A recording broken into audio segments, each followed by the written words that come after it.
Welcome, Pete. It's good to be talking to you again. Awesome, Tony. Thank you. I appreciate the opportunity, and I am so excited to be here with you guys today.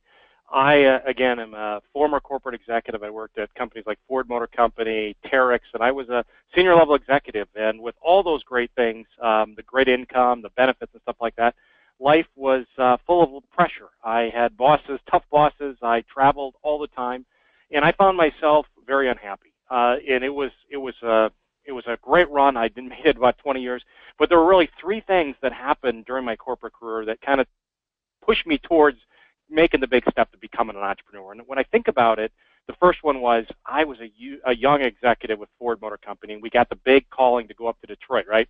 And when you go up to Detroit, that's where you get to kind of be a middle manager.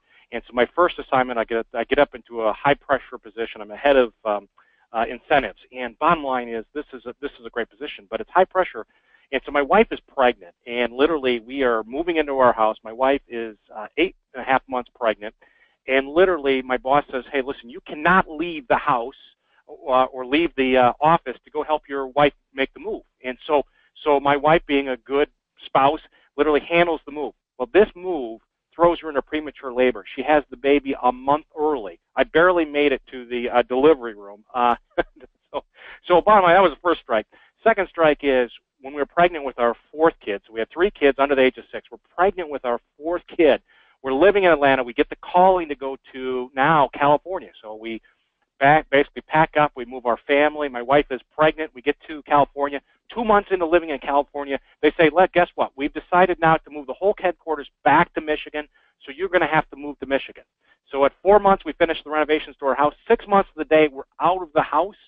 We moved to Detroit literally a month into living in Detroit. Now, this is the third state in one pregnancy. My wife goes into labor in the middle of the night. We're so new to the community, we don't know anybody to watch our three kids while we go to the hospital. We have to call a neighbor we've met once and literally have them come over in the middle of the night to watch our three kids.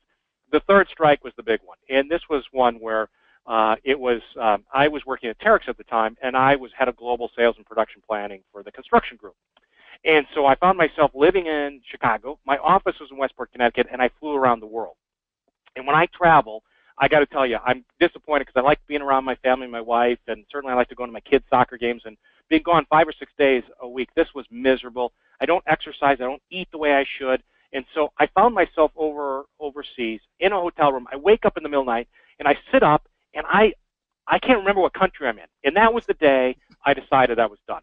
So I flew home, and I told my wife, I said, listen, I am done with this. I'm going to give up the corporate job, and I'm going to start investing in businesses. And literally, she did not like this idea. She seemed to think we had these 4 kids to feed and a mortgage and all that kind of stuff.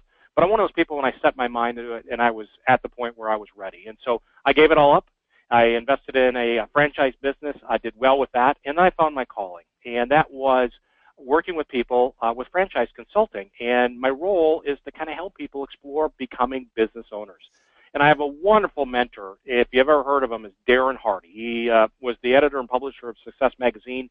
He's a New York Times best-selling author.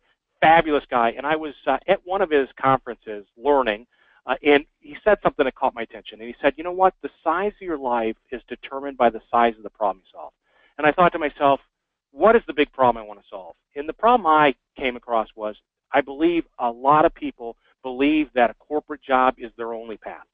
And I'm here to tell you that there are so many different options when it comes to what you can do, but certainly becoming an entrepreneur is one of them. And I commit to you that, or I submit to you that bottom line is I believe that is the next big career path for most people because we're going to have to set our own destiny. So I wrote a book on the subject called Hire Yourself, which I'll give you a chance to have a copy of that. But that kind of set me off on a journey, and that's why I'm here today talking to you. Is I want to help as many people as I can learn about becoming entrepreneurs, whatever form that may be in.